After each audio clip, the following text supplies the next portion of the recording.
1000 ரூபாய் பிச்சை காசு.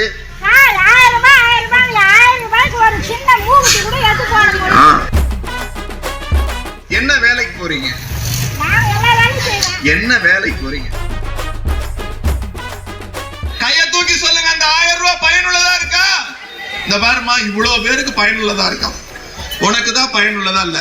1000 ரூபாய் பிச்சை காசு.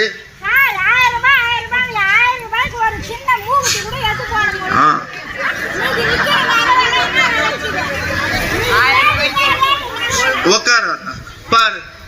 ஆத்தாவுக்கு என்ன ஆசைன்னா 10 பவுன்ல 1000 ரூபாய்க்கு நகை கொடுத்தா தான் 1000 ரூபாய் மதிப்பேங்க.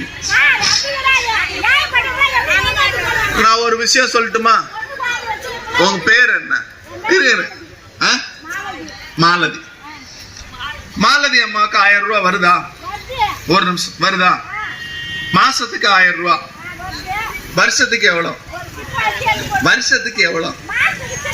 வருஷத்துக்கு எவ்வளவு? 12,000. நீங்க என்ன வேலைக்கு போறீங்க? என்ன வேலைக்கு போறீங்க? மாசம் எவ்வளவு சம்பாதிக்கிறீங்க? ஒரு நாளைக்கு 300 ரூபாய் அவங்க சம்பாதிக்கிறாங்க. ஒரு நாளைக்கு 300 ரூபாய். 30 நாளைக்கு எவ்வளவு? 9,000 ரூபாய். 9,000 ரூபாய் நீங்க சம்பாதிக்கிறீங்க இல்லையா? ஆமா தானே? ஏன்னா 1000 ரூபாயில வந்து ஸ்லாப் இருக்கு, இவ்வளவுதான் வருமானம் இருக்கணும்னு. நீங்க தான் சொல்றீங்க 9,000 ரூபாய் சம்பாதிக்கிறேன். நாளைக்கு நிப்பாட்டினா என்னைய கேட்க கூடாது. இப்ப அவங்க சொல்றாங்க நான் 9,000 ரூபாய், இவங்களே 9,000 ரூபாய் சம்பாதிக்கிறாங்கன்னா அப்ப அவங்க வீட்டுக்காரர் எவ்வளவு சம்பாதிப்பாரு? சரி, வேற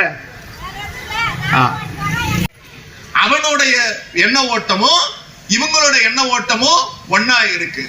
1000 ரூபாய நிப்பாட்டுன்னு சொல்லி அத பிச்சை காசுன்னு சொல்றது பாஜக.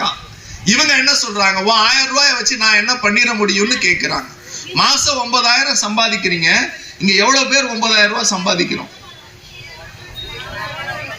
சத்தமா அந்த 1000 ரூபாய் உங்களுக்கு பயனுள்ளதா இருக்கா? கைய தூக்கி சொல்லுங்க. அந்த 1000 ரூபாய் பயனுள்ளதா இருக்கா? இந்த பாருமா, இவ்வளவு பேருக்கு பயனுள்ளதா இருக்கா? உனக்கு தான் பயனுள்ளதா இல்ல. ரேஷன் கார்டு இருக்கா? ரேஷன் கார்டு இருக்கா? அரிசி வாங்குறீங்களா? அரிசிக்கு காசு வாங்குறாங்களா?